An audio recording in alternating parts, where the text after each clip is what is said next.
बिस्मिल्लाहिर्रहमानिर्रहीम। अज़ीज़ तलबा व तालिबात, लेक्चर नंबर 12 में खुश आमदीद। आज का मौज़ूए गुफ्तगू सेकेंडरी वेस्ट वाटर ट्रीटमेंट की एक बड़ी मशहूर और मरूफ टेक्नोलॉजी जिसका नाम वेस्ट वाटर स्टेबलाइजेशन पॉन्ड्स है होगा। तो आज वेस्ट स्टेबलाइजेशन पॉन्ड को हम देखेंगे, इसकी डेफिनेशन क्या है, ब्रीफ हिस्ट्री, किस तरह ये डेवलप हुई आहिस्ता आहिस्ता, अब किस स्टेज पे है, कितनी जगह पे इस्तेमाल हो रही है, और फाइनली फिर हम इसके डिज़ाइन पे गुफ्तगू करेंगे। और डिज़ाइन में आज हम इसके प्रोसेस डिज़ाइन पे बात करेंगे। तो ये है आज के लेक्चर के सेलिएंट फीचर्स या टॉपिक। तो बग़ैर वक्त ज़ाया किए हम चलते हैं लेक्चर नंबर 12 की तरफ। तो जनाब, वेस्ट वाटर स्टेबलाइजेशन पॉन्ड्स, इसका जो एब्रीविएशन मैं करूँगा वो होगा WSP। W से वेस्ट वाटर, S से स्टेबलाइजेशन और P से पॉन्ड्स। अगर कोई ये सवाल करे कि वेस्ट वाटर स्टेबलाइजेशन पॉन्ड को ब्रीफली 1 या 2 लाइंस में डिफ़ाइन करें तो किस तरह करेंगे। वेस्ट वाटर स्टेबलाइजेशन पॉन्ड जो हैं ये शैलो बेसन्स हैं या बॉडी ऑफ वेस्ट वाटर है जिसकी एक स्पेसिफिक शेप या ज्योमेट्री होती है जो अर्दन भी हो सकती है, यानी कि मिट्टी के साथ बनी हुई, और उसका जो साइड्स हैं और उसकी जो बॉटम होगी वो अर्थन होगी, मिट्टी से बनी हुई होगी, या फिर उसकी साइड या बॉटम लाइंड भी हो सकती हैं। लाइन कंक्रीट की लाइनिंग भी हो सकती है और ब्रिक लाइनिंग भी हो सकती है। तो हम इसको इस तरह कह सकते हैं कि ये एक शैलो बॉडी है वेस्ट वाटर की, जिसकी के एक कंट्रोल्ड शेप होती है। ये वो अर्दन भी हो सकती है और लाइंड भी हो सकती है, और इसके अंदर जो ट्रीटमेंट है वेस्ट वाटर की वो नेचुरल प्रोसेसेस के थ्रू होती है। इसमें आपकी कोई एफर्ट दरकार नहीं, कोई इरिगेशन की ज़रूरत नहीं, किसी मीडिया प्रोवाइड करने की ज़रूरत नहीं जिस तरह कि हमने ट्रिकलिंग फ़िल्टर में किया था, इरिगेशन की ज़रूरत नहीं जिस तरह हमने एक्टिवेटेड स्लज में की थी। ये नेचुरल प्रोसेसेस के थ्रू बाय नेचर जो प्रोसेस चल रहे होते हैं उनको यूज़ करते हुए इस वेस्ट वाटर की ट्रीटमेंट की जाती है। तो ये हैं वेस्ट वाटर स्टेबलाइजेशन पॉन्ड्स। इनकी सूटेबिलिटी हम देखते हैं कि डेवलपिंग कंट्रीज़ के लिए ये आम तौर पे कहा जाता है कि ये बहुत सूटेबल हैं। इसकी वजह क्या है, ये क्यों सूटेबल हैं डेवलपिंग कंट्रीज़ के लिए। डेवलपिंग कंट्रीज़ के लिए ये इसलिए सूटेबल है क्योंकि डेवलपिंग कंट्रीज़ के पास लिमिटेड फाइनेंशियल रिसोर्सेज होते हैं वेस्ट वाटर ट्रीटमेंट प्लांट बनाने के लिए। बेसिक नेसेसिटीज़ ही लोगों की पूरी नहीं हो रही होती, पानी की, वेस्ट वाटर कलेक्शन की, हेल्थ की, एजुकेशन की। तो लिमिटेड रिसोर्सेज के साथ वो वेस्ट वाटर ट्रीटमेंट प्लांट बना सकते हैं अगर वो इस टेक्नोलॉजी को, वेस्ट वाटर स्टेबलाइजेशन पॉन्ड्स को, जो अब मैं WSP कहूँगा, पूरा नहीं बोलूँगा, तो WSP को यूज़ करते हुए वो वेस्ट वाटर ट्रीट कर सकते हैं। दूसरा इसकी वजह ये है कि इसमें कोई टेक्निकल एक्सपर्टीज़ इसको चलाने के लिए बहुत ज़्यादा नहीं चाहिए होती। और तीसरी चीज़ ये है कि लैंड एरिया आमतौर पे रूरल सेटिंग में या स्मॉल टाउन्स में डेवलपिंग कंट्रीज़ में कन्वीनियंटली अवेलेबल होता है और एट ए चीप कॉस्ट अवेलेबल होता है, क्योंकि लैंड रिक्वायरमेंट WSP के लिए काफ़ी ज़्यादा होती है। तो ये वहाँ पे इशू नहीं होता लैंड की अवेलेबिलिटी। लिहाजा इनको आम तौर पे जो टर्म यूज़ की जाती है इनके लिए वो least cost most appropriate technology for developing countries, ये एक टिपिकल टर्म है जो यूज़ की जाती है। मैं रिपीट करूँगा, least cost most appropriate technology. तो थोड़ा सा हिस्ट्री में अगर हम जाएं कि वेस्ट वाटर स्टेबलाइजेशन पॉन्ड कैसे डेवलप हुई with the passage of time, तो हम ये देखेंगे कि इनका इस्तेमाल सदियों से हो रहा है। ये आज नहीं बनी या आज डेवलप नहीं हुई, इनका इस्तेमाल बड़ी देर से, सेंचुरी से हो रहा है। आम तौर पे एनिमल और हाउस होल्ड वेस्ट को ट्रीट करने के लिए। लेकिन इसको बनाने के लिए 1940 तक कोई रिसर्च कंडक्ट नहीं की गई, ना कोई डिज़ाइन क्राइटेरिया था। बस अपनी मर्ज़ी से जिसने बनानी होती थी वो इसको बनाता था। तो कोई क्राइटेरिया मुहैया नहीं था जिसकी बेसिस पे इसको बनाया जाए। एफिशिएंसी के ऊपर कंट्रोल कैसे करना है, बाकी ज्योमेट्री कैसी होनी चाहिए, वॉल्यूम कितना होना चाहिए, इसके बारे में कोई गाइडलाइन अवेलेबल नहीं थी।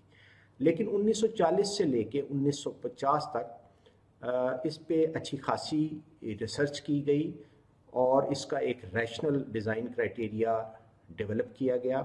इसकी वॉल्यूमेट्रिक रिक्वायरमेंट के हवाले से कि वॉल्यूम कितना होना चाहिए, इसकी ऑर्गेनिक लोडिंग के हवाले से कि ऑर्गेनिक लोडिंग की लिमिट्स क्या होनी चाहिए, और डिटेंशन टाइम के हवाले से कि मिनिमम मैक्सिमम डिटेंशन टाइम कितना होना चाहिए।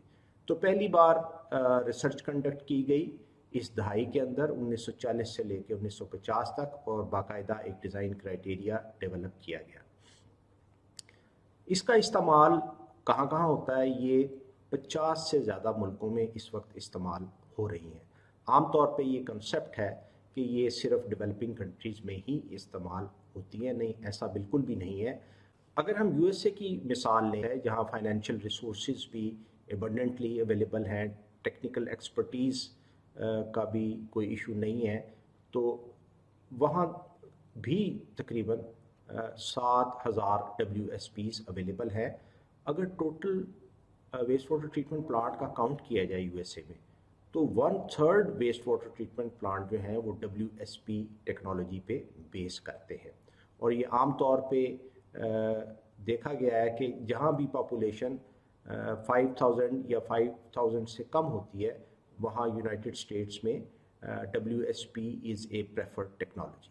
इसी तरह फ्रांस में अगर देखें तो फ्रांस में 2,500 से ज़्यादा WSPs अवेलेबल है। जर्मनी में भी 3,000 से ज़्यादा WSPs अवेलेबल है, और ख़ास तौर पे फोकस किया गया है कि जहाँ पॉपुलेशन 1,000 से कम है, वहाँ जो टेक्नोलॉजी यूज़ की है उन्होंने वो WSP यूज़ की है। तो ये सिर्फ डेवलपिंग कंट्रीज़ के लिए ही नहीं, बल्कि डेवलप्ड कंट्रीज़ भी जहाँ पॉसिबल होता है इसको इस्तेमाल करते हैं।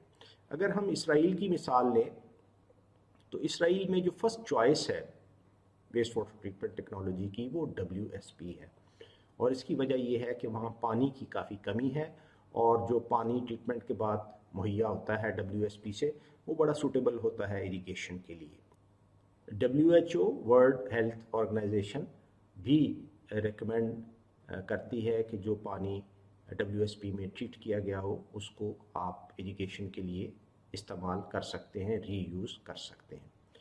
अगर हम ब्रीफली लिस्ट डाउन करें इसके एडवांटेजेस, तो कुछ 7 के करीब बनते हैं। पहला, ये ट्रीटमेंट के बाद जो एफ्लुएंट होता है ये फिट होता है फॉर इरिगेशन पर्पसेस। ये किस सूरत में होता है ये हम आगे चल के देखेंगे। Number 2, minimum sludge handling problem.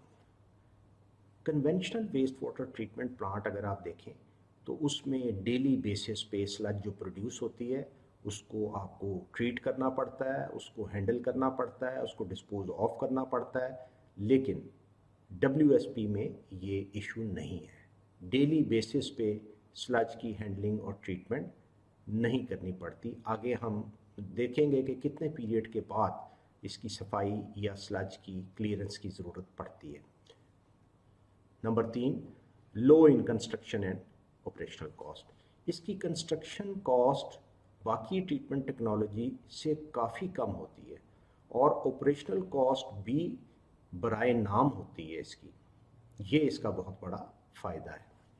Number 4, do not require import of equipment and spheres. इसमें आपको किसी भी इक्विपमेंट को इंपोर्ट करने की, उस पे अपना फॉरेन एक्सचेंज खर्च करने की ज़रूरत पेश नहीं आती। एक्टिवेटेड स्लज में एरिएटर्स पाकिस्तान में लोकल नहीं बनते, आपको बाहर से मंगवाने पड़ते हैं और उनकी रिपेयर और मेंटेनेंस भी एक अच्छा खासा इशू होता है। Number 5, most suitable in hot climate. Hot climate में ये बहुत अच्छी परफॉर्मेंस देती हैं। पाकिस्तान का क्लाइमेट मोस्टली गर्मियाँ रहती हैं, सर्दियों का मौसम बड़ा शॉर्ट होता है और बहुत ज़्यादा सर्दी नहीं पड़ती। मैं पूरे पाकिस्तान की बात नहीं कर रहा, यकीनन शुमाली इलाकों में जो सर्दियों का स्पेल है वो लंबा भी होता है और टेम्परेचर भी काफ़ी डाउन जाता है। मैं पाकिस्तान के उन इलाकों की बात कर रहा हूँ जो मैदानी इलाके हैं, जिसमें सिंध के इलाके आ जाते हैं, पंजाब के, बलूचिस्तान के इलाके आ जाते हैं और सूबा सरहद के भी कुछ इलाके आ जाते हैं। तो उनके लिए जहाँ ये क्लाइमेट गर्म रहता है, ये एक बड़ी सूटेबल टेक्नोलॉजी है। Number 6, most appropriate in rural setting and small towns. Rural areas में सबसे बड़ा इशू टेक्निकल एक्सपर्टीज़ का मुहैया होना। कोई भी अगर पेचीदा टेक्नोलॉजी आप लगाते हैं, एक्टिवेटेड स्लज लगाते हैं, उसकी मेंटेनेंस एक बहुत बड़ा इशू होता है। टेक्निकल एक्सपर्टीज़ अवेलेबल नहीं होती, स्किल्ड लेबर अवेलेबल नहीं होती। अगर कोई पुर्जा ख़राब हो जाए तो उसको ठीक करवाना एक बहुत बड़ा इशू बन जाता है। प्लांट कई कई दिन जो है उसका ऑपरेशन सस्पेंडेड रहता है। बिजली की बहुत ज़्यादा खपत होती है और बिजली आमतौर पे हमारे दही इलाकों में 8-8 घंटे की, 6-6 घंटे की लोड शेडिंग भी होती है। उस सूरत में तो बिल्कुल भी कोई ऐसी टेक्नोलॉजी नहीं लगानी चाहिए जो होली सोली इलेक्ट्रिसिटी पे बेस करती हो, क्योंकि इसमें प्रोसेस को रन करने के लिए कोई इलेक्ट्रिसिटी नहीं चाहिए होती। इसलिए हम ये कह सकते हैं कि ये रूरल सेटिंग के लिए, ये स्मॉल टाउन्स के लिए एक बड़ी अच्छी टेक्नोलॉजी है। Number 7, result in high faecal coliform reduction. आमतौर पे जो दूसरी टेक्नोलॉजीज़ हैं उसमें फीकल कॉलीफॉर्म की रिडक्शन, जिस तरह के एक्टिवेटेड स्लज है या ट्रीटिंग फ़िल्टर है, इतनी बेहतर नहीं होती जो कि इसमें हो सकती है। और फीकल कॉलीफॉर्म की रिडक्शन की वजह से आप पानी को सेफली इरिगेशन पर्पसेस के लिए यूज़ कर सकते हैं। लेकिन ऑब्वियसली ये जो फीकल कॉलीफॉर्म की रिडक्शन है, ये मैचुरेशन पॉन्ड ऐड करने से होती है। अगर मैचुरेशन पॉन्ड सिस्टम में ना ऐड की जाए फिर फीकल कॉलीफॉर्म की रिडक्शन नहीं होती। इस पे तफसील में बात आगे चल के होगी इंशाल्लाह। ऑब्वियसली हर टेक्नोलॉजी जो है उसके कुछ फ़ायदे भी होते हैं, कुछ ड्रॉबैक्स भी होते हैं, ये सबके साथ है। तो इसमें भी जो ड्रॉबैक्स हैं, सबसे पहले तो ये एरिया इंटेंसिव है, इसमें बहुत ज़्यादा एरिया रिक्वायरमेंट है, फुटप्रिंट बहुत बड़ा होता है। तो अगर अवेलेबल है एरिया और चीप कॉस्ट पे है then there is no issue. लेकिन अगर एरिया अवेलेबल नहीं है या बहुत हाई कॉस्ट है then you have to think over it. Number 2, anaerobic pond जो है वो ओडरस हो सकती हैं। कब होती हैं? जब उनका डिज़ाइन जो है वो जो क्राइटेरिया दिया गया है उससे ज़्यादा ब्यूटी लोडिंग उसमें रख दी जाए तो फिर वो ओडरस होती हैं, अदरवाइज़ वो ओडरस नहीं होती। तो ये भी एक इशू हो सकता है। ये 2 इसके ड्रॉबैक्स हैं। वेस्ट स्टेबलाइजेशन पॉन्ड की 3 डिफरेंट टाइप्स होती हैं। पहली टाइप को एनारोबिक पॉन्ड कहा जाता है, इसको मैं AP से ज़ाहिर करूँगा, इसका एब्रीविएशन। दूसरी जो टाइप होती है वो फैकल्टेटिव पॉन्ड्स है, इसको मैं FP से ज़ाहिर करूँगा। और तीसरी जो किस्म है वेस्ट वाटर स्टेबलाइजेशन पॉन्ड की, वो मैचुरेशन पॉन्ड है, इसको मैं MP से ज़ाहिर करूँगा। आमतौर पे ये तीनों अक़साम एक दूसरे के साथ मिला के सीरीज़ में ये यूज़ की जाती हैं। इसकी जो डिफरेंट कन्फिगरेशंस हो सकती हैं वो अब हम देखते हैं, और कौन सी कन्फिगरेशन किस सूरत में इस्तेमाल होगी ये हम देखते हैं। ये कुछ कन्फिगरेशंस मैंने आपके सामने ये लेके आया हूँ। इसमें सबसे पहले एक ही पॉन्ड है और ये फैकल्टेटिव पॉन्ड है। तो फैकल्टेटिव पॉन्ड आमतौर पे जो लो या मीडियम स्ट्रेंथ वेस्ट वाटर है उसके लिए सिर्फ फैकल्टेटिव पॉन्ड लगा देना काफ़ी होता है। बाज़ औक़ात फैकल्टेटिव के बाद मैचुरेशन पॉन्ड भी लगाई जाती है। वजह उसकी वजह ये है कि पानी अनरेस्ट्रिक्टेड इरिगेशन के लिए अगर यूज़ करना हो, ये अनरेस्ट्रिक्टेड इरिगेशन क्या है ये अभी मैं आपको इसकी तफसील बताता हूँ। अगर वेस्ट वाटर बहुत स्ट्रॉन्ग है तो फिर आपको शुरू में एनारोबिक पॉन्ड देनी पड़ती है और उसके बाद फिर फैकल्टेटिव पॉन्ड, और अगर ज़रूरत है तो मैचुरेशन पॉन्ड भी दे सकते हैं, अगर नहीं तो आप एनारोबिक और फैकल्टेटिव भी दे सकते हैं। ये एक और कॉन्फ़िगरेशन है, इसमें एनारोबिक पॉन्ड है, हो सकता है कि पानी स्ट्रॉन्ग हो, BOD अगर 250-200 से ज़्यादा हो तो एनारोबिक पॉन्ड देना मुफीद रहता है। फिर फैकल्टेटिव पॉन्ड, फिर मैचुरेशन, और मैचुरेशन के बाद एक और मैचुरेशन पॉन्ड। बाज़ औक़ात एक मैचुरेशन पॉन्ड जो है वो फीकल कॉलीफॉर्म का क्राइटेरिया मीट नहीं कर पाती, तो फिर आप फर्दर ऐड करते जाते हैं, उस वक्त तक ऐड करते हैं जब तक कि क्राइटेरिया मीट नहीं हो जाता। इस पे भी हम तफसील से बात करेंगे और एक प्रॉब्लम भी सॉल्व करेंगे। अब हम आ जाते हैं रेस्ट्रिक्टेड और अनरेस्ट्रिक्टेड इरिगेशन, ये क्या चीज़ होती है। रेस्ट्रिक्टेड इरिगेशन जो है, अगर पानी से जो ट्रीटमेंट के बाद WSP में आपने करनी है तो उसके लिए आपको आइदर फैकल्टेटिव पॉन्ड सिर्फ यूज़ कर सकते हैं, या अगर पानी स्ट्रॉन्ग है, वीक और मीडियम स्ट्रेंथ वेस्ट वाटर, और ये हम पढ़ चुके हैं करेक्टराइजेशन में कि वीक वेस्ट वाटर क्या होता है, जिसकी BOD कम होती है, मीडियम जिसकी उससे ज़्यादा होती है, और स्ट्रॉन्ग जिसकी उससे भी ज़्यादा होती है। आमतौर पे जो 300 के करीब BOD होती है, 250 के करीब, वो स्ट्रॉन्ग वेस्ट वाटर शुमार किया जाता है। अगर 150 के करीब हो, 190 के करीब हो तो ये मीडियम स्ट्रेंथ है, अगर 120 के करीब हो तो ये वीक वेस्ट वाटर इसको कहा जाता है। तो वीक और मीडियम स्ट्रेंथ के लिए सिर्फ फैकल्टेटिव, और अगर स्ट्रॉन्ग है तो एनारोबिक और फैकल्टेटिव इन सीरीज़ लगाई जाती है। रेस्ट्रिक्टेड इरिगेशन से मुराद ये है कि कोई भी इंडस्ट्रियल क्रॉप अगर आप उसको पानी देना चाहते हैं WSP का, तो उसको हम रेस्ट्रिक्टेड इरिगेशन कहेंगे। इंडस्ट्रियल क्रॉप में कॉटन आ जाती है, उसको आप कपड़ा बनाने के लिए इस्तेमाल करते हैं। सनफ्लावर आ जाता है, उससे आप तेल निकालते हैं, या कोई भी ऐसी चीज़ खाने की जो आप डायरेक्ट यूज़ में नहीं लेकर आते। मिसाल के तौर पे गंदम को थ्रेश किया जाता है, धोया जाता है, सारा कुछ किया जाता है, उसके बाद फिर उसको आप इस्तेमाल में लेकर आते हैं। तो इस तरह की चीज़ें, कॉटन को, सनफ्लावर को, गंदम को आप पानी दे सकते हैं सिर्फ एनारोबिक पॉन्ड और फैकल्टेटिव पॉन्ड से ट्रीट करने के बाद, और ऐसी इरिगेशन को रेस्ट्रिक्टेड इरिगेशन कहा जाता है। दूसरी टाइप है अनरेस्ट्रिक्टेड इरिगेशन। अनरेस्ट्रिक्टेड इरिगेशन के लिए ज़रूरी है कि आप मैचुरेशन पॉन्ड को ऐड करें, अगर आपने एनारोबिक और फैकल्टेटिव का कम्बिनेशन इन सीरीज़ यूज़ किया है, या अगर सिर्फ फैकल्टेटिव किया है तो उसके बाद मैचुरेशन पॉन्ड ऐड करें।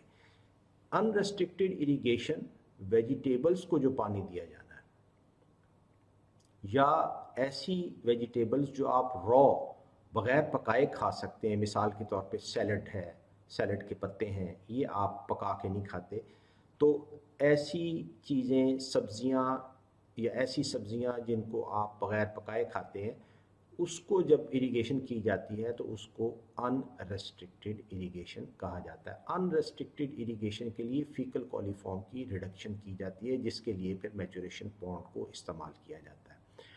WHO गाइडलाइंस ये कहती हैं कि अगर पानी को इस्तेमाल करना है अनरेस्ट्रिक्टेड इरिगेशन के लिए, तो फिर फीकल कॉलीफॉर्म का जो काउंट है, it should be less than 1000 MPN, most probable number पर 100 ml। ये इसके यूनिट्स हैं फीकल कॉलीफॉर्म के डिफाइन करने के, MPN पर 100 ml। ये इससे कम हो तो फिर आप अनरेस्ट्रिक्टेड इरिगेशन करें, अगर इससे ज़्यादा हो तो फिर पानी को अनरेस्ट्रिक्टेड इरिगेशन के लिए इस्तेमाल नहीं किया जा सकता, अलबत्ता रेस्ट्रिक्टेड इरिगेशन के लिए ज़रूर इस्तेमाल किया जा सकता है।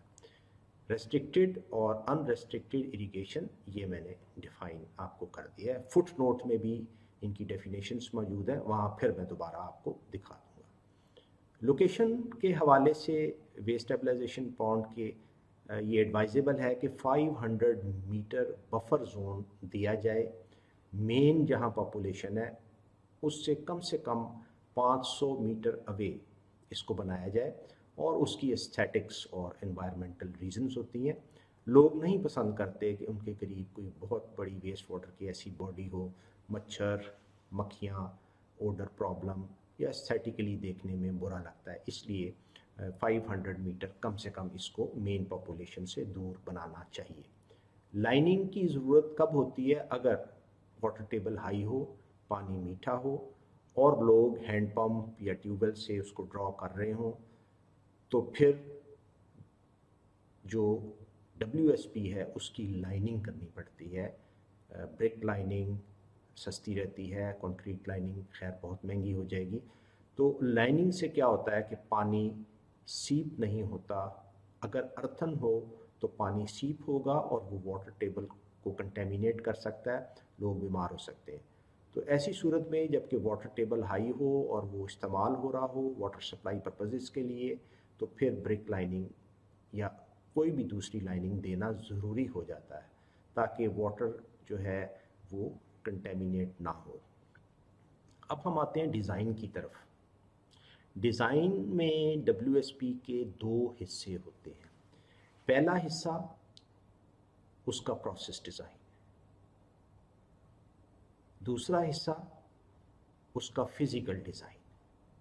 आम तौर पे प्रोसेस डिज़ाइन पे बहुत ज़ोर दिया जाता है। प्रोसेस डिज़ाइन में वॉल्यूमेट्रिक रिक्वायरमेंट्स को निकाला जाता है कि उसका वॉल्यूम कितना होगा, लेकिन जो फिज़िकल डिज़ाइन है उसको बिल्कुल इग्नोर कर दिया जाता है। फिज़िकल डिज़ाइन में पॉन्ड की ज्योमेट्री, इनलेट आउटलेट की पोजीशन और कुछ और चीज़ें आती हैं जो हम आगे चल के देखेंगे। याद रखिएगा, physical design is as important as process design. बहुत अच्छा प्रोसेस डिज़ाइन अगर हो और फिज़िकल डिज़ाइन पुअर हो, इट सिग्निफिकेंटली अफेक्ट और can reduce the efficiency of WSP। तो इसको इग्नोर नहीं करना, इस पे पूरी तवज्जो उसी तरह रखनी है और देनी है जिस तरह के आप प्रोसेस डिज़ाइन पे देते हैं। तो ये फुटनोट्स हैं, आप इनको एक बार देख लें। Restricted irrigation, irrigation for industrial crops such as cotton, sunflower and food crops, not for direct human use like wheat. Unrestricted irrigation, it covers vegetable crops including those eaten uncooked such as salad crop. तो ये footnote में ये definitions भी दी हुई है। आगे हम चलते हैं, प्रोसेस डिज़ाइन को हम देखते हैं। प्रोसेस डिज़ाइन जो है it includes the determination of volumetric requirement. Volume कितना होना चाहिए, वॉल्यूम से आप एरिया निकाल सकते हैं, एरिया से आप डायमेंशंस निकाल सकते हैं, तो इसको हम प्रोसेस डिज़ाइन कहेंगे। और दूसरा जो पार्ट है वो है physical design. It includes the geometry and position of inlet and outlet of WSP. So the design of WSP can be divided into two parts. Number one, the process design, and number two, the physical design. तो हम start करते हैं process design से। तो सबसे पहले हम देखेंगे AP का, फिर FP का और फिर MP का प्रोसेस डिज़ाइन। तो स्टार्ट हम AP से लेते हैं। ये एक कॉन्सेप्ट डायग्राम कह लें या एक रफ स्केच कह लें AP का। ये इसकी डायमेंशंस हैं, ये साइड स्लोप्स हैं इसकी, और ये बॉटम है, ये भी साइड स्लोप है। ये इन्फ्लुएंट वेस्ट वाटर इसके अंदर यहाँ से एंटर हो रहा है। आमतौर पे जो इनलेट्स हैं वो पाइप की फॉर्म्स में होती हैं WSP में। तो इसकी डेप्थ 3 मीटर से लेके 4.5 मीटर तक होती है, ये डीप होती है। बॉटम पे जो सॉलिड्स हैं वो बैठ जाते हैं, जिसको हम स्लज कहते हैं, और यहाँ पे एनारोबिक डाइजेशन उनकी होती रहती है स्लज की।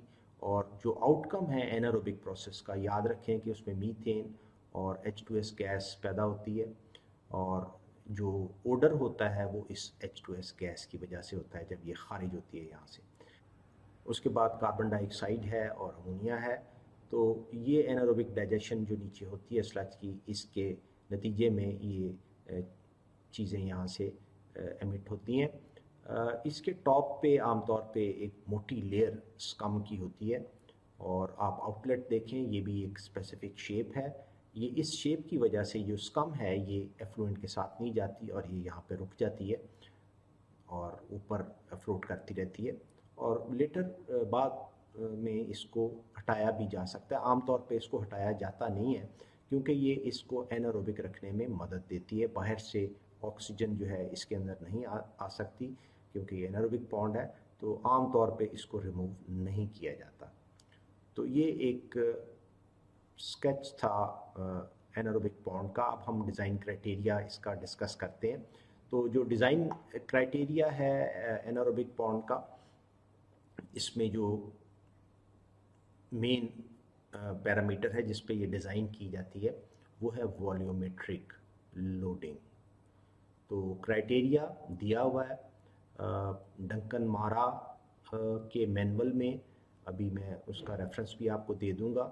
डंकन मारा जो है ये प्रोफेसर हैं एनवायरमेंटल इंजीनियरिंग के लीड्स यूनिवर्सिटी यूके में, और इनका बहुत एक्सटेंसिव वर्क है, research work waste stabilization pond पे। और इनके जो मैनुअल्स लिखे हुए हैं वो अब आम तौर पे पूरी दुनिया में उनको अडॉप्ट कर लिया गया है, और हमने भी इन्हीं के मैनुअल में दिया हुआ डिज़ाइन क्राइटेरिया हम अडॉप्ट करेंगे। तो ये टेबल के अंदर मैंने वो डिज़ाइन क्राइटेरिया लिख दिया है।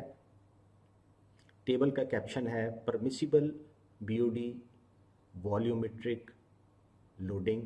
अच्छा, वॉल्यूमेट्रिक से मुराद ये होता है कि ये वॉल्यूम के ऊपर बेस कर रही है, और अगर सरफेस है तो वो एरिया के ऊपर बेस करेगी। ये डिफरेंस है वॉल्यूमेट्रिक लोडिंग में, और उसको हम दूसरी को सरफेस लोडिंग कहते हैं। तो BOD volumetric loading and percentage BOD removal in anaerobic ponds. तो ये रेफरेंस मैंने लिख दिया है और मैं आपको दिखा भी दूंगा। टेबल में 3 कॉलम है। पहला column temperature T degree centigrade, दूसरा column BOD volumetric loading, units हैं grams of BOD per metre cube volume of the pond per day. क्योंकि ये वॉल्यूम पे बेस है इसलिए इसको वॉल्यूमेट्रिक लोडिंग कहा गया। और तीसरे कॉलम में BOD removal percentage anaerobic pond में। अगर टेम्परेचर 10 से कम हो तो जो लोडिंग है बीओडी की डिज़ाइन के लिए जो आप लेंगे वो होगी 100 grams of BOD per metre cube volume of the pond per day. और रिमूवल एनारोबिक पॉन्ड में जो बीओडी की होगी वो 40% तक रिमूवल होती है इस टेम्परेचर पे। नेक्स्ट इज़ अगर टेम्परेचर 10 से 20 डिग्री सेंटीग्रेड हो तो जो वॉल्यूमेट्रिक लोडिंग है वो 20T-100। टी क्या है इसको भी हम देखते हैं, और रिमूवल होगी 2T+20। इसी तरह ये टेम्परेचर बढ़ता जाएगा और ये वैल्यूज़ आप देख रहे हैं। और मैक्सिमम वैल्यू जो होती है लोडिंग की वो 350 से ज़्यादा नहीं लेनी चाहिए। 350 grams of BOD per metre cube volume of the pond per day, क्योंकि जब इससे ज़्यादा लेते हैं तो फिर ओडर प्रॉब्लम शुरू हो जाती है। और इस टेम्परेचर पे 25 डिग्री से ऊपर इस लोडिंग पे 70% बीओडी की रिमूवल हो जाती है, जो कि अच्छी खासी रिमूवल है। टी क्या है? Mean temperature of the coldest month in degree centigrade. तो कोल्डेस्ट मंथ आमतौर पे हमारे यहाँ दिसंबर या जनवरी होता है। पाकिस्तान का जो डाटा है, जो डिफरेंट सिटीज़ का हमने एनालाइज करने का इत्तफाक हुआ, तो ऑलमोस्ट पाकिस्तान में जो मैदानी इलाकों में टेम्परेचर है, mean temperature of the coldest month वो 14 से लेके 16 डिग्री सेंटीग्रेड तक रेंज करता है। This is based on the data that we have analysed for cities like Gujranwala and Sialkot etcetera. Detention time anaerobic pond में वेरी कर सकता है 1 to 5 days। जो रेफरेंस है इसका वो है मारा D Duncan Mara 1997 manual of waste water stabilization ponds in India. क्योंकि इंडिया की सोशो इकोनॉमिक और वेदर कंडीशंस हमसे मिलती जुलती हैं, इसलिए ये जो रिसर्च वर्क था उसका वहाँ उसकी बेस पे उसने वो मैनुअल लिखा, हमारे यहाँ एप्लीकेबल है। पेज नंबर 34 पे ये टेबल दिया गया है वहाँ पे, और ये वहाँ से पेज नंबर 34 से लिया गया है। साइड स्लोप्स जो एनारोबिक पॉन्ड की होती हैं वो आमतौर पे जो स्टेबिलिटी जिनकी अच्छी होती है, जिनमें फिल्वर्स कम होते हैं, वो 1 वर्टिकल इज टू 3 हॉरिजॉन्टल ले सकते हैं आप। और एरिया की कैलकुलेशन जो इसमें की जाती है, it is always mid depth area. Mid depth area क्या है ये हम आगे चल के देखेंगे, इसको मज़ीद एक्सप्लेन करेंगे जब हम एक प्रॉब्लम सॉल्व कर रहे होंगे। नंबर 4 डी स्लजिंग पीरियड, इसका आमतौर पे 5 साल बाद इसको डी स्लज करना पड़ता है। डेली बेसिस पे आपको कोई इशू नहीं है कि डेली बेसिस पे स्लज प्रोड्यूस हो रही है, आपको उसको हैंडल करना पड़ रहा है, ट्रीट करना पड़ रहा है, डिस्पोज ऑफ करना पड़ रहा है, ऐसा कोई इशू नहीं है। 5 साल के बाद आपको इसको फिर ड्रेन करके और स्लज की रिमूवल करनी पड़ेगी, और फिर दोबारा 5 साल मज़ीद निकल जाएंगे। तो ये इसका एक बहुत बड़ा WSP की टेक्नोलॉजी का फ़ायदा है। It has been found that no significant increase in BOD removal was observed when detention time is increased from 1 day to 5 day। ये डंकन मारा के मैनुअल में लिखा हुआ है। उन्होंने डिफरेंट एक्सपेरिमेंट्स किए, 1 डे डिटेंशन टाइम भी रखा, 2 डे भी रखा, 3 डे भी रखा और 5 डे भी रखा, और देखा कि एफिशिएंसी क्या बढ़ती है BOD रिमूवल की। तो ये ऑब्ज़र्व किया गया कि एफिशिएंसी पे कोई ख़ास असर नहीं पड़ता, कोई ख़ास इम्प्रूवमेंट नहीं होती अगर हम डिटेंशन टाइम बढ़ाते जाएं। तो लिहाजा मैं आपको यही कहूँगा, बड़ी यूज़फुल रिसर्च है कि आप 2 दिन से ज़्यादा डिटेंशन टाइम ना रखें। देखें, जितना ज़्यादा आप डिटेंशन टाइम रखेंगे उतना ज़्यादा ही एरिया की रिक्वायरमेंट बढ़ जाएगी, और उसका कोई एसोसिएटेड बेनिफिट नहीं होगा। या तो बेनिफिट ये हो रहा हो कि आपकी एफिशिएंसी भी इम्प्रूव हो रही हो, रिमूवल भी BOD की इम्प्रूव हो रही हो। जब ये इस तरह का कोई ऐसा नतीजा सामने नहीं आता तो खामखा एरिया बढ़ाने का और उसकी कॉस्ट बढ़ाने का, उसका फुटप्रिंट बढ़ाने का जो है कोई यूज़ नहीं होगा। लिहाजा अब 2 दिन मैंने क्यों कहा, 1 दिन क्यों नहीं कहा, इसकी वजह ये है कि आम तौर पे जब स्लज नीचे बैठती है तो उसका जो यूज़फुल वॉल्यूम है या इफ़ेक्टिव जो डिटेंशन टाइम है वो 1 दिन से कम हो जाता है, जो कि नहीं होना चाहिए। मिनिमम इस 1 डे। तो थोड़ा सा आप सेफ्टी और कुशन रख के 2 दिन रखेंगे, तो अगर हाफ डे पे भी उसका जो स्लज है वो ऑक्यूपाई कर लेगी तो 1.5 दिन का फिर भी अवेलेबल होगा।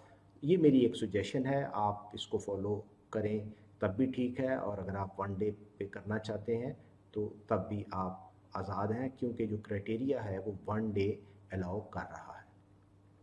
ये मैं आपको अपने तजर्बे की बेस पे बता रहा हूँ। दूसरा, पाकिस्तान में एक बहुत बड़ा इशू जो है वो डी स्लजिंग का है। 5 साल के बाद डी स्लजिंग नहीं की जाती, 10-10 साल, 15-15 साल। उस सूरत में अगर 1 दिन का डिटेंशन टाइम है और आधी पौंड आपकी भर गई है स्लज से और आपने उसको डी स्लज ही नहीं किया 10 साल तक, तो उसका जो इफेक्टिव टाइम है वो 0.5 डे रह जाएगा, और उसमें वो BOD रिमूवल अचीव नहीं हो पाएगी जो कि हमने शुरू में सोचा हुआ है और फिक्स की हुई है। इसलिए पाकिस्तान की कंडीशंस में मैं ये सजेस्ट करूँगा कि आप अगर 2 दिन ले लें तो इसमें कोई हर्ज नहीं है। वॉल्यूमेट्रिक BOD लोडिंग का जो फार्मूला दिया हुआ है डंकन मारा में वो है लैम्डा V जो है वो वॉल्यूमेट्रिक को शो करता है। It is equal to LIQ/VA। इसको मैं कहूँगा इक्वेशन A। तो हम देखते हैं, टर्म्स को डिफाइन करते हैं। Lambda V is volumetric BOD loading in grams of BOD per meter cube volume of the pond per day. LI, influent BOD, it is in milligrams per liter or grams per cubic meter. Influent means कि वो waste water जो enter हो रहा है anaerobic pod में उसकी BOD. Q is waste water flow, it is in cubic meter per day, and VA, A stands for जो subscript A है anaerobic, volume of the anaerobic pond it is in metre cube. तो ये थोड़ा सा हमने discuss किया design criteria anaerobic pond का। अब हम फैकल्टेटिव पॉन्ड की पहले डायग्राम देखेंगे, कॉन्सेप्ट डायग्राम, और फिर उसका डिज़ाइन क्राइटेरिया डिस्कस करेंगे। आपके सामने डायग्राम है फैकल्टेटिव पॉन्ड की। पाइप से पानी आ रहा है, इसकी डेप्थ आमतौर पे 1.5 मीटर से लेके 2 मीटर तक रेंज करती है। फैकल्टेटिव पॉन्ड के 3 पोर्शन होते हैं। टॉप पोर्शन एरोबिक होता है, इसमें एल्गी ग्रो करती है।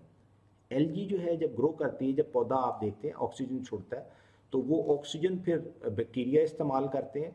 तो इस पोर्शन में, थोड़े से पोर्शन में एरोबिक बैक्टीरिया काम कर रहे होते हैं। ऑक्सीजन बाहर से एटमॉस्फेयर से आती है, सनलाइट पड़ रही होती है, तो ऑक्सीजन पड़ती है और सनलाइट पड़ती है, तो एल्गी जो है वो काम करती है सनलाइट की प्रेजेंस में।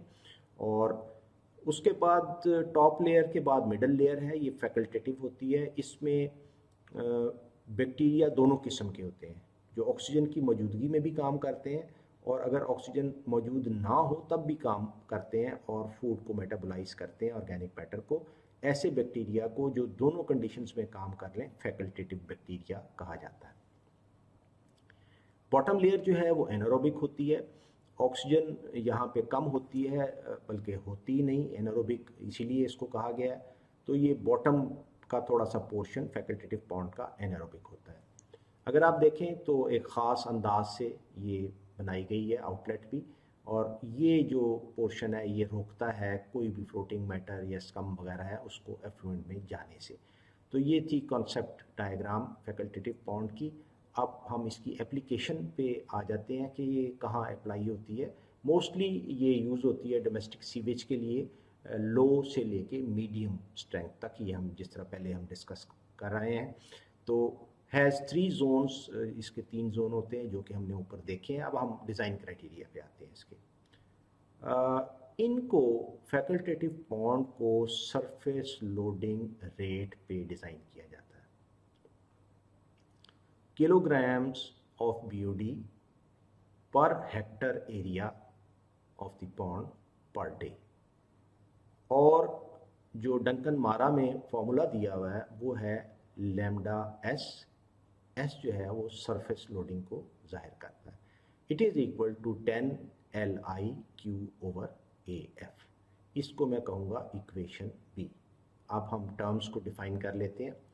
Lambda S is surface BOD loading, और ये क्या होगी, kilograms of BOD per hectare area of the pond per day। Now LI is influent BOD, it is in milligrams per liter और grams per cubic meter।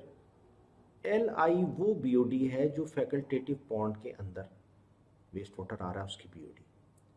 अगर आप anaerobic और facultative का combination use कर रहे हैं तो मोहतात रहें कि कुछ रिमूवल एनारोबिक पॉन्ड में हुई है BOD की, और उसके बाद वो फिर फैकल्टेटिव पॉन्ड में आया है। तो वो जो रिमूवल होने के बाद BOD है उस पे ये डिज़ाइन होगी। अगर आप इनिशियल BOD पे कर देंगे तो फिर आप ओवर डिज़ाइन करेंगे। AF facultative pond area metre square, ये मिड डेप्थ एरिया है। इसको मैं एक्सप्लेन करूँगा जब प्रॉब्लम सॉल्व करेंगे इस पर। Cube waste water flow metre cube per day. अब परमिसिबल सरफेस लोडिंग जो है वो हमें 2 जगह से मिलती हैं। डंकन मारा के हाथ से मिलेगी, उसके मैनुअल से। डंकन मारा के मैनुअल के मुताबिक जो परमिसिबल लोडिंग है, सरफेस लोडिंग फैकल्टेटिव पॉन्ड पे, वो 20T-120 होनी चाहिए। ये पेज नंबर 37 पे दी हुई है। और T क्या है, mean temperature of the coldest month. Pakistan में आमतौर पे मैदानी इलाकों में 14 से लेके 16 डिग्री सेंटीग्रेड तक। और अगर आप फाइंड आउट करना चाहते हैं तो आपको मेट डिपार्टमेंट से डाटा लेना पड़ेगा दिसंबर जनवरी का।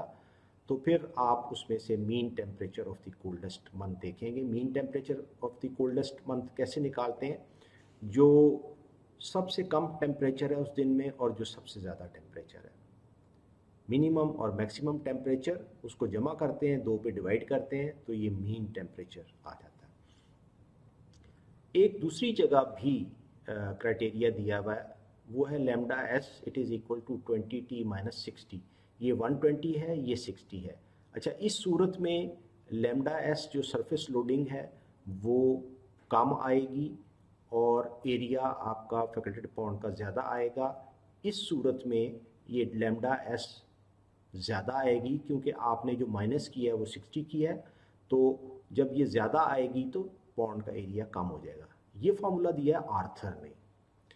आर्थर भी एक एनवायरमेंटल इंजीनियर थे, उन्होंने वर्ल्ड बैंक के लिए काम किया 1983 में और एक पेपर लिखा जिसका रेफरेंस अभी नीचे आ रहा है, उसके पेज नंबर 19 पे उन्होंने ये फार्मूला दिया हुआ है। For facultative pond permissible surface loading आप कैलकुलेट करते हैं, आप या तो इक्वेशन सी यूज़ कर लें या इक्वेशन डी यूज़ कर लें।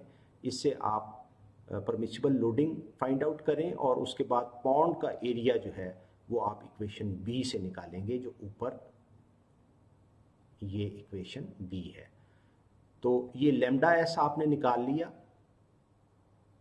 यहाँ से, आइदर आपने डंकन मारा का फार्मूला यूज़ किया या आर्थर का, और लैम्डा एस जब आपको पता चल गया तो फिर आपको इनिशियल जो बीओडी है वो भी आपके इलम में है, क्यू इलम में है, तो आप एरिया फैकल्टेटिव पॉन्ड का फाइंड आउट कर सकते हैं। तो द एरिया दस calculated is mid depth surface area MDSA। ये बार बार आ रहा है मिड डेप्थ एरिया, ये क्या है इसको हम प्रॉब्लम में जाके इंशाल्लाह देखेंगे, वहाँ आपको फिगर के ज़रिए ये ज़्यादा बेहतर समझ आ जाएगा। डिटेंशन टाइम फैकल्टेटिव पॉन्ड में 7 से लेके 20 दिन तक हो सकता है। Side slope 1 vertical 3 horizontal. अगर आप ज़्यादा स्टीप स्लोप बना देंगे तो स्लोप फेलोर हो सकता है, waste water stabilization pond fail हो सकती है, पानी बाहर बिखर सकता है। इसमें बड़ी एहतियात की ज़रूरत है और ये हम तफसील से आगे जाके इसके फिज़िकल डिज़ाइन में भी इसको डिस्कस करेंगे। आर्थर का जो रेफरेंस है वो आर्थर JP 1983, उसका जो टाइटल है वो है notes in the design and operation of waste stabilization ponds in warm climates of developing countries. अब कुछ लोग waste water stabilization pond use करते हैं, कुछ वेस्ट स्टेबलाइजेशन पॉन्ड यूज़ करते हैं। दोनों तरह के नोमेनक्लेचर मुरव्वज हैं, लेकिन डंकन मारा का जो मैनुअल है उसमें वेस्ट वाटर का लफ्ज़ यूज़ हुआ है, वेस्ट वाटर स्टेबलाइजेशन पॉन्ड। तो ये वर्ल्ड बैंक का टेक्निकल पेपर था एक, उनकी फंडिंग पे इन्होंने रिसर्च की और लिखा, और टेक्निकल पेपर नंबर 7 था और उसके पेज नंबर 19 पे फार्मूला जो ऊपर दिया गया है ये यहाँ पे ये वाला ये मिलेगा आपको वहाँ पे। अगर आप मुझे ईमेल कर दें CR तो मैं आपको डंकन मारा का मैनुअल और आर्थर का ये पेपर जो है आपको ईमेल से अटैच करके भेज दूंगा। आपके पास रेफरेंस होगा और आप इसको मज़ीद देख सकते हैं और ये आपके फ्यूचर में काम भी आ सकता है। आगे चलते हैं। डेप्थ जो फैकल्टेटिव पॉन्ड की है वो 1.5 मीटर से मैक्सिमम 2 मीटर होती है। डीस्लजिंग पीरियड इसका 10 से 15 साल तक होता है। 10 साल के बाद या 15 साल के बाद एक बार आपको इसको डीस्लज करना पड़ता है। डेली बेसिस पे स्लज हैंडलिंग और ट्रीटमेंट और डिस्पोजल की कोई इशू नहीं होता। एफ्लुएंट जो है उसकी कोई स्मेल नहीं होती जब वो फैकल्टेटिव पॉन्ड से ट्रीट हो जाता है। ग्रीनिश होता है क्योंकि उसमें एलजी होती है, उसकी वजह से उसका कलर पूरा ग्रीन होता है। और बीओडी इसकी 50 से लेके 75 मिलीग्राम पर लीटर तक होती है। For temperature below 20 degree centigrade, a minimum detention time of 5 days should be adopted for facultative ponds. अब इसकी रीज़न क्या है? This is to give the algae sufficient time to multiply. That is to prevent algal washout. Temperature अगर कम हो तो bacteria, micro organism, दूसरी चीज़ें, पौधे, ये ज़रा उनकी ग्रोथ कम होती है। हाई टेम्परेचर पे ग्रोथ ज़्यादा होती है। तो जब टेम्परेचर 20 से कम हो तो डिटेंशन टाइम को 5 डेज़ से कम ना करें। फ़र्ज़ करें आप कैलकुलेट करते हैं और वो 4 डेज़ निकलता है तो उसको इंक्रीज़ करके 5 पे ले जाएं। और उसकी वजह मैंने आपको बता दी है कि एलजी का वॉश आउट हो जाएगा और वो प्रॉपर एलजी का जो फंक्शन है और बैक्टीरिया के साथ एक रिलेशनशिप है कि वो बैक्टीरिया को ऑक्सीजन प्रोवाइड करते हैं, बैक्टीरिया उनको कार्बन डाइऑक्साइड प्रोवाइड करते हैं और वो म्यूचुअली एग्जिस्ट करते हैं, एक दूसरे की ग्रोथ को सपोर्ट करते हैं, वो नहीं हो पाएगा। इसकी जो रिलेशनशिप है इसको सिम्बायोसिस कहते हैं। इस पे आगे चल के मैं अभी बात करता हूँ। फार्मूला अगर फैकल्टेटिव बॉन्ड है और आप चाहते हैं कि उसकी निकालें कि अगर इतनी बीओडी आ रही है तो ट्रीटमेंट के बाद कितनी बीओडी हमें मिल जाएगी, उसके लिए ये फार्मूला है LE/LI, it is equal to 1/1 + KT। ये एकेनफेल्डर की बुक में दिया हुआ है, वो 1917 में पब्लिश हुई थी, पेज नंबर 159 पे ये फार्मूला दिया हुआ है। टर्म्स को मैं डिफाइन कर देता हूँ। LE ये है एफ्लुएंट बीओडी मिलीग्राम्स पर लीटर में, LI ये इन्फ्लुएंट बीओडी है मिलीग्राम्स पर लीटर में, K is reaction rate constant per day. Reaction rate constant की जो वैल्यू है 0.5 पर डे दी हुई है डोमेस्टिक सीवेज के लिए एट 20 डिग्री सेंटीग्रेड। ये वैल्यू दी हुई है मेटकाफ एंड एडी पेज 841 पे। तो T जो है इस इक्वेशन में वो है डिटेंशन टाइम इन डेज। तो आम तौर पे ये बड़ी इंपॉर्टेंट चीज़ मैं इसको अंडरलाइन करना चाहता हूँ, इसके नीचे ख़त कशीद लगाना चाहता हूँ कि 90% पॉन्ड्स दुनिया के अंदर फैकल्टेटिव पॉन्ड्स होती हैं, एनारोबिक और मैचुरेशन का इस्तेमाल नहीं किया जाता। 90% पॉन्ड्स दुनिया में इस वक्त जहाँ भी WSP बना हुआ है 90% वहाँ सिर्फ फैकल्टेटिव पॉन्ड प्रोवाइड की गई है। वेस्ट वाटर मीडियम होगा या उसकी वीक स्ट्रेंथ का होगा और आगे अनरेस्ट्रिक्टेड इरिगेशन नहीं हो रही होगी। तो टेम्परेचर का क्योंकि ये रिएक्शन रेट कांस्टेंट 20 डिग्री दे दिया गया है, अगर टेम्परेचर आपका फ़र्क है, जिस तरह हमारा पाकिस्तान में 14 या 16 मिलेगा, तो आपको K की वैल्यू उस टेम्परेचर पे निकालनी पड़ेगी। वो आप कैसे निकालेंगे? इस इक्वेशन से। ये इक्वेशन क्या कहती है? ये कहती है K2 it is equal to K1 theta raise to the power T2 minus T1। Eckenfelder का ये रेफरेंस है, एकेनफेल्डर WW 1970। किताब का टाइटल है water pollution control experimental conditions for process design, और ये जेनकिन पब्लिशिंग कंपनी ने USA में पब्लिश की है। हमारी लाइब्रेरी में इसकी एक कॉपी इंस्टीट्यूट की लाइब्रेरी में मौजूद है। टर्म्स को डिफाइन कर लेते हैं। टेम्परेचर के लिए K1 reaction rate constant eight 20 degree centigrade, ये 0.5 है, हमें इल्म है इसका। K2 रिएक्शन रेट कांस्टेंट आपके अपने टेम्परेचर पे, लाइक पाकिस्तान में अगर आपने 14 या 16 पे करना है तो वो 14 या 16 हो जाएगा। T1 is 20 degree centigrade and T2 is temperature at the WSP site. जिस साइट पे WSP बनानी है उसका टेम्परेचर क्या है। Theta it is equal to a constant, theta एक कांस्टेंट है, इसकी वैल्यू 1.04 है, ये भी मेटकाफ एंड एडी के पेज 841 पे दी हुई है।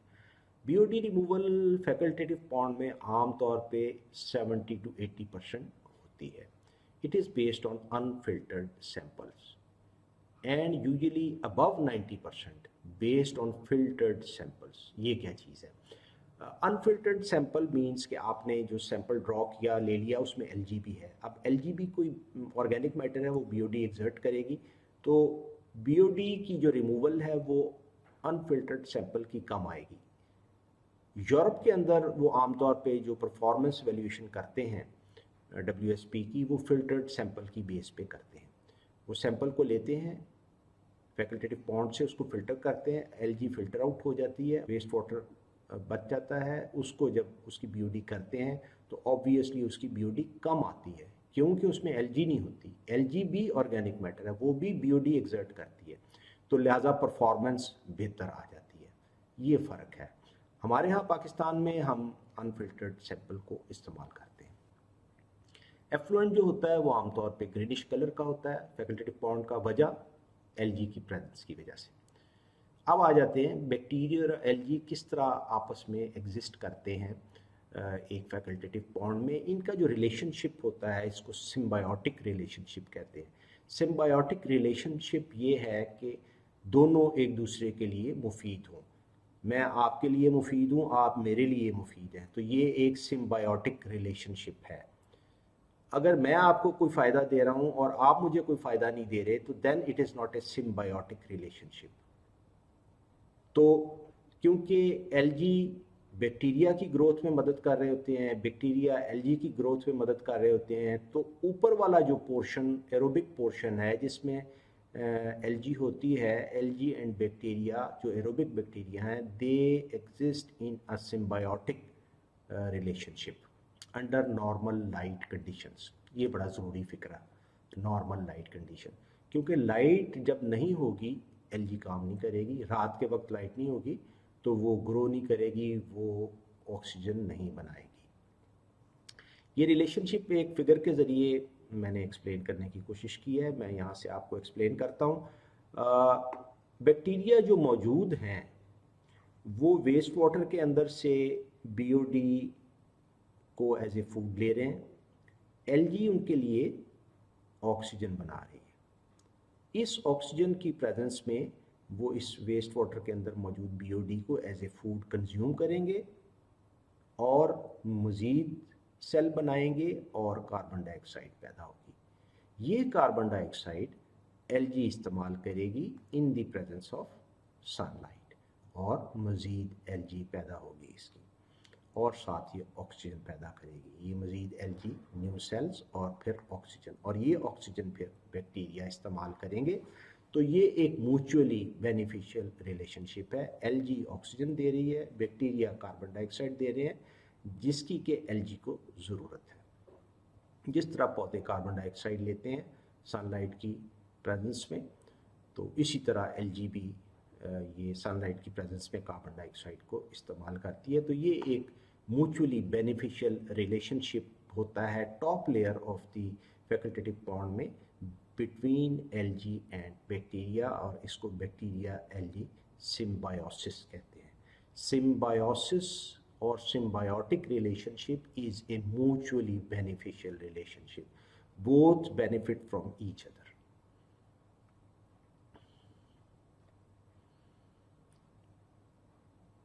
तीसरी टाइप पॉन्ड्स की मैचुरेशन पॉन्ड है। ये आपके सामने एक कॉन्सेप्ट डायग्राम है।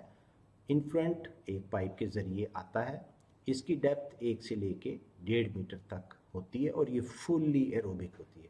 फुली एरोबिक का क्या मतलब है? पूरा का पूरा टॉप टू बॉटम एरोबिक है, और सनलाइट ये इतनी शैलो होती है कि इसकी बॉटम तक पहुंचती है। और अगेन एक स्पेसिफिक टाइप की आउटलेट जिससे कि ऊपर को फ्लोटिंग चीज़ बाहर एफ्लुएंट के साथ ना चली जाए।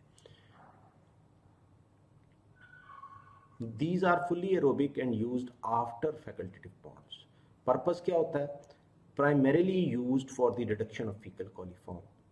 अब फीकल कॉलीफॉर्म कैसे रिमूव होते हैं, ये मैकेनिज्म है, इस पर भी हम देखते हैं, बात करते हैं। ये प्राइमरीली फीकल कॉलीफॉर्म रिडक्शन के लिए यूज़ होती है, और बीओडी रिडक्शन इसका पर्पस नहीं होता, याद रखिएगा, ये बात भूलनी नहीं आपने। इसका पर्पस फीकल कॉलीफॉर्म की रिडक्शन है।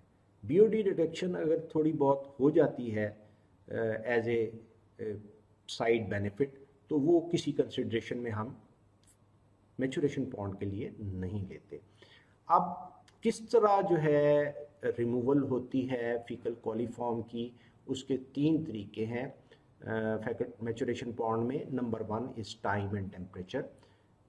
टाइम एंड टेम्परेचर, टाइम अच्छा खासा इसमें लगता है, टेम्परेचर भी हाई होता है सनलाइट की वजह से, तो टाइम एंड टेम्परेचर की वजह से फीकल कॉलीफॉर्म डाई ऑफ हो जाते हैं। इसकी पीएच एक दिन का ख़ास हिस्सा ऐसा आता है जब बहुत हाई हो जाती है, 9 तक चली जाती है। इस हाई पीएच की वजह से भी बैक्टीरिया डाई ऑफ हो जाते हैं या फीकल कॉलीफॉर्म डाई ऑफ हो जाते हैं।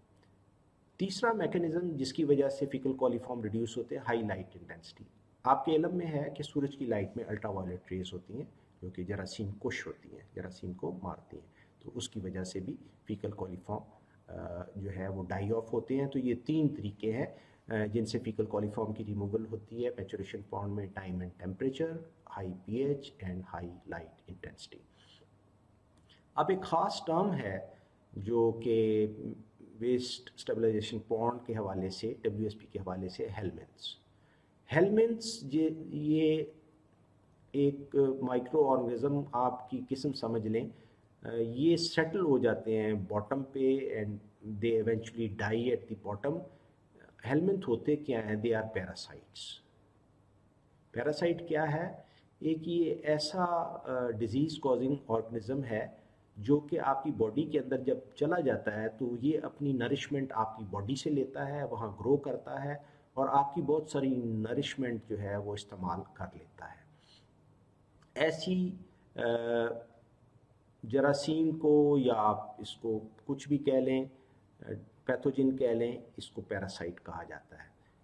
तो ये हेलमिंथ के जो एग्स हैं ये कैसे एंटर होते हैं ह्यूमन बॉडी में?